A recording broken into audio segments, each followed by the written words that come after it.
The UK Poverty 2017 report highlights that overall 14 million people live in poverty in Britain, over 20% of the population.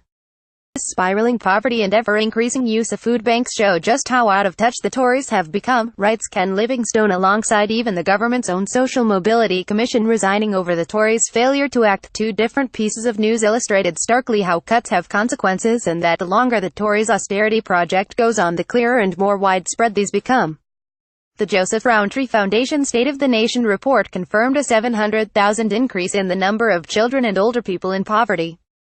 The UK Poverty 2017 report highlights that overall 14 million people live in poverty in Britain, over 1 in 5 of the population.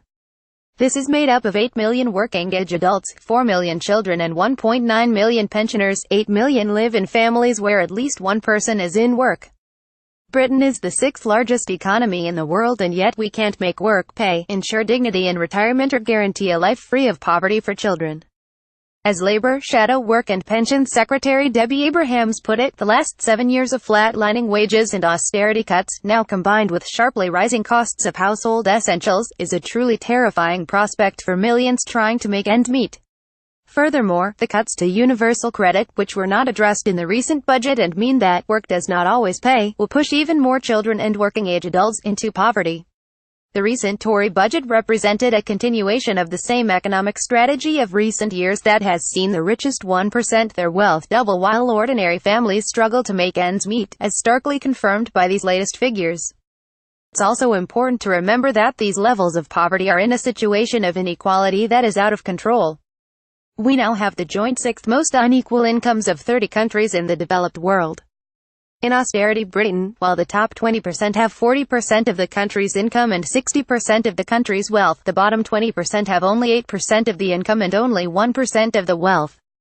Indeed, this shocking report from the Joseph Rowntree Foundation about millions of people living in poverty in Britain came out soon after the Trussell Trust charity revealed that it was expecting the busiest Christmas yet in terms of the use of food banks.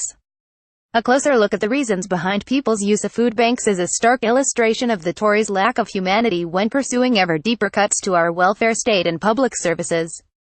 It should just be common sense that the social security system should not increase the need for food banks, yet we know that the Tories' botched universal credit rollout and their freeze to social security are causing people to visit food banks to make ends meet.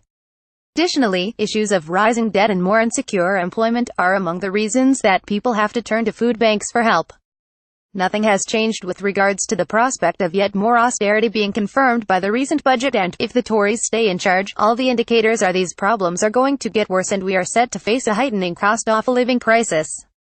The aforementioned pieces of news have shown yet again why we need change in Britain and the sheer scale of poverty and desperation under the Tories' 7 years of austerity, which is ruining our public services, squeezing the living standards for the majority and driving millions of people including children into destitution. Yet what we have seen from the Tories and their supporters in the media over recent weeks, all we see again and again is orchestrated attacks on elements of Labour's leadership and their supporters in order to distract from their clear and credible economic alternative, and yet more spin from the Tories and their friends in some of the media that Theresa May is a moderate conservative seeking to bring Britain together. The reality of her record shows the exact opposite. She is pursuing a divisive and ideologically driven agenda which will further deepen poverty and inequality at the same time as hitting the living standards of the majority as real wages start to fall.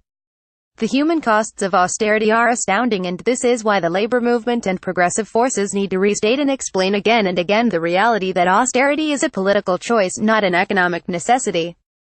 This couldn't be more important, as is explaining what the actual human costs of the Tories' cuts are and why Labour's credible and coherent economic alternative can not only achieve sustainable economic growth but use this to provide the quality of life for all we need. Only a Labour government elected on a program of investing in our future, not ideologically driven cuts that heighten poverty and inequality, can provide this clear and coherent strategy.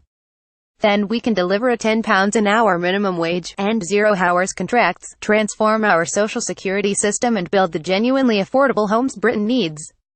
And, with a better, rebalanced economy, our children and grandchildren can grow up in a world where things get better.